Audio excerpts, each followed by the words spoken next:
যাকুবের স্বপ্ন আদিপুস্তক ১০ অধ্যায় থেকে ২০ অধ্যায়। এদিকে যাকুব বেরশেবা ছেড়ে হারন শহরের দিকে যাত্রা করলেন। পথে এক জায়গায় বেলা ডুবে গেলে পর তিনি সেখানেই রাতটা কাটালেন। সেখানে কতগুলো পাথর পড়েছিল। যাকুব সেগুলোর একটা মাথার নিচে দিয়ে শুয়ে পড়লেন। তিনি স্বপ্ন দেখলেন মাটির উপরে একটা সিঁড়ি দাঁড়িয়ে আছে এবং তার মাথাটা গিয়ে স্বর্গে ঠেকেছে।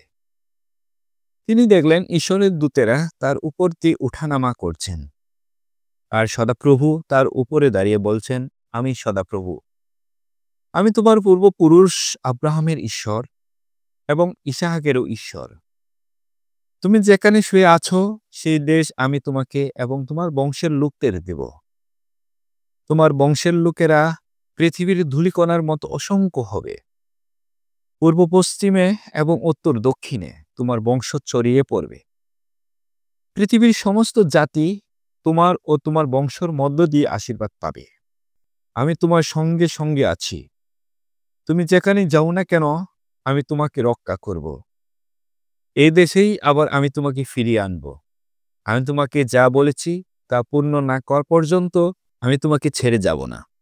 পরে যাকুব ঘুম থেকে উঠে বললেন, তাহলে সদাপ্রভু নিশ্চয় এই জায়গায় আছেন, অথচ আমি তা বুঝতে পারিনি। এই কথা ভেবে তার মনে ভয় হলো। তিনি বললেন, কি ভয়ঙ্কর এই জায়গা! এটা ঈশ্বরে থাকবার জায়গা ছাড়া আর কিছুই নয়। স্বর্গের দরজা এখানেই। যাকুব ভোরে উঠলেন এবং যে পাথরটা তিনি মাথার নিচে দিয়েছিলেন সেটা থামের মতো করে দাঁড় করিয়ে তার উপরে তেল ঢেলে দিলেন। তিনি জায়গাটার নাম দিলেন বৈথেল, যার মানে ঈশ্বরের ঘর।